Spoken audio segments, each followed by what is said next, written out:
A big challenge in the VA is access. Veterans being able to access health care, both medical and mental health. So as far as the mental health side of that goes, we're trying to increase opportunities for individual follow-up appointments with psychiatry, with psychology, with therapists, social workers, increasing the specialty services that are available, or at least increasing the access that we have through our outreach programs for homeless veterans, and I guess increasing groups as well. We have a lot of new groups coming available, and that's a big part of what we can access, or what we can offer with the resources that we have. I believe that one thing is recognition. I'm a Vietnam veteran, and it has improved 100% since I was in Vietnam, I can tell you. I think what veterans need most today in the areas to it is to get them involved in service organizations that can help them. And also, people in the community recognize them for their service to say thank you. That's all I think. Well, again, I would have to say, I think one barrier is access, awareness of what supports are out there, and helping people get through the process of application and figuring out what supports really make sense for them. I don't feel comfortable talking about challenges that veterans face as somebody that's not a veteran or military person. So I want to sort of speak more from the us side of things, which is what are our barriers from my perspective of creating welcoming, understanding communities. And I think that the challenges for us, folks that have not been connected to military or haven't been in military service, is that we all have our own stories and our own reactions and our own training that we have to sort of deal with. And all of us in this culture have a story somewhere of our own family members serving in the military, our own sort of family members fighting or resisting it, or maybe both, all of the above. And I think we non-military connected folks need places where we can sort of have our reactions away from veterans and sort of process our own stance so that we can be welcoming.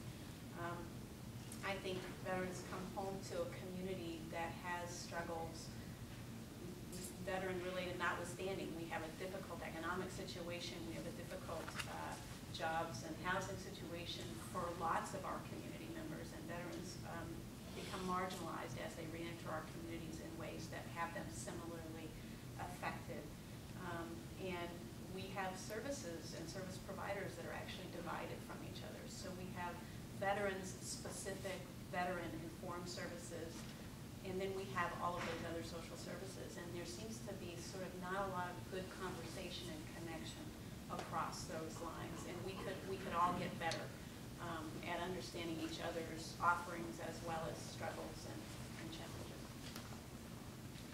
I'd like to follow up on something Master Sergeant Hywood said, which is families. Every veteran, every active duty service member comes with a family. And whatever that family may be, it may be parents, it may be siblings, it may be extended family, it may be a spouse, it may be children. There's a network of people who are affected by that person's service. There's a network of people who have sacrificed, who have supported, who have been there for the whole country in supporting their service member. We do not have enough military conscious, sensitive, aware services for families. There is enormous need for funding, there's enormous need for programs, and just enormous need for currently existing programs to get an education, to become aware, to understand what it means to have a family member who has served and who may have combat operational stress or PTSD or suicidal behavior. Those are extremes. Often it's very little things. Perhaps an issue with control or anger. Unfortunately, I think you can't find two organizations that are more opposite than a military unit and a family. One has structures, one has accountability, one has a lot of, very strong hierarchical systems, and one is very chaotic. These two systems come together in every military family, and it's difficult. And families need help to figure out how to, be a unified whole. And I don't think we do much as a community to either understand that or to find resources for our families. I don't want to get the red card, so I'll stop now. Just got 15 extra seconds, I'll take that. Three things, I guess: access, bureaucracy, and attitude. Some of the problems with access are due to funding. VA healthcare, for example, doesn't have the funds to serve every veteran, doesn't have the funds to serve every veteran that needs healthcare. And then there's kind of the ups and downs of individual access problems.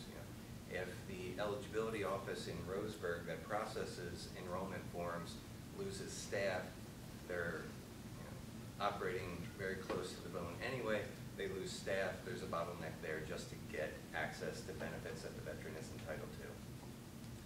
Entitlement, the bureaucracy.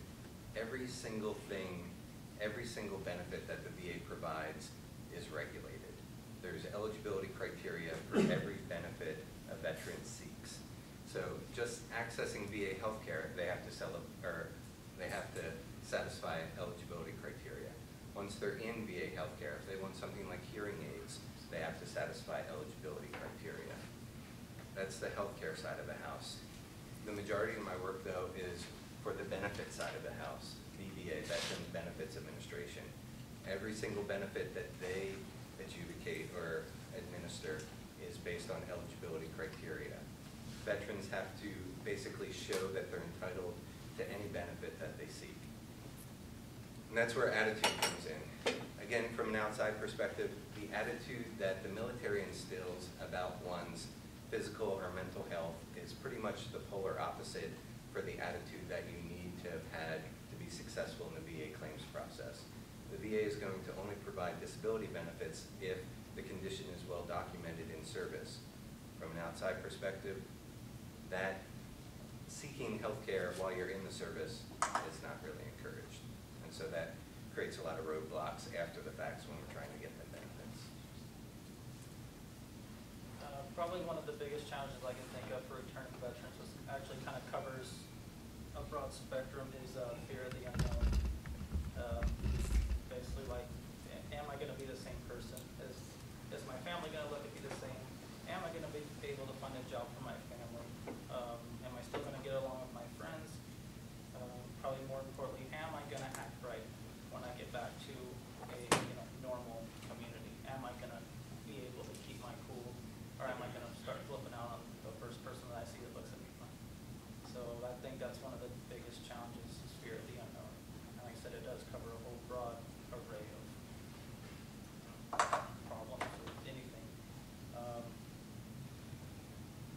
Fixes to that or situations is just try to make them aware of the services that are out there for them. And they might not want to hear about them right away. They may not know they have any problems right away. It may take years later, and they might figure out, yeah, I got a problem with that or something. So it's just getting the information to them and letting them know that services and help is available to them and where they can find it. That's it. I think the biggest thing that you can do as far as challenges is to approach the individual and reach out and thank him for what he has done for you.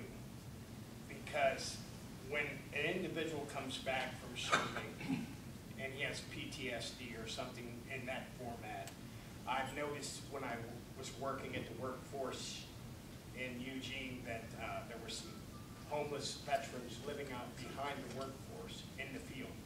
And I went out and I spoke to this gentleman for about a week. I spoke to him, and I offered my services. I offered services that a lot of people sitting at this table represent.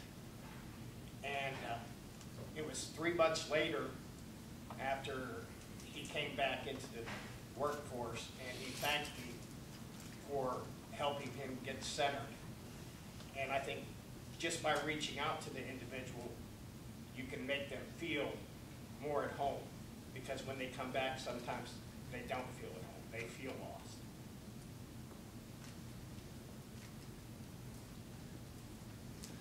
I do direct practice with homeless veterans, and one of the nicest things I think that St. Vincent de Paul does is being able to take a homeless veteran who's maybe out of prison, he's been living in the streets or at the mission, and putting him into a home with a roof over his head where he doesn't have to share a shower with 100 other men, just maybe with a roommate, and to watch them grow and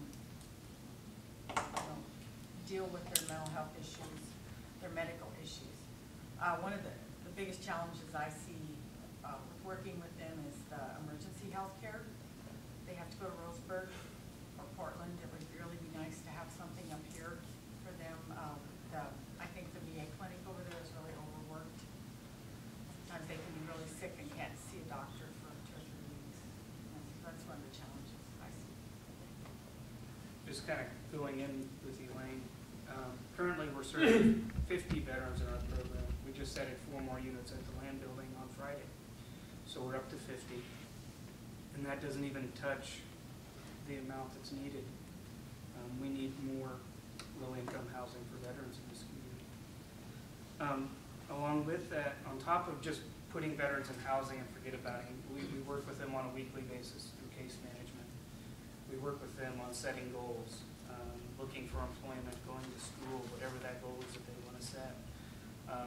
We work with them on their mental health issues, getting them set up with those resources, and increasing income and skills, whether that's referring them down to Joby's office to apply for VA benefits or different things like that. And a big part of what we need to do is financial literacy. We have veterans come into the program, they'll get incomes, they will, whether it's through jobs, employment, through benefits, and then next thing you know, they've went out and they've bought a brand new car, and now they can't afford rent because they've done this, and it's about getting that education of budgeting and learning and what do I do with my money. You know, a lot of these veterans that we work with have been without for so long and haven't had something nice for so long that the first thing they want to do is just spoil themselves and spoil others. They'll give it all away. Every last penny they have, they'll give it away before they think, oh, I had to pay rent this month. So that's a challenge that I see.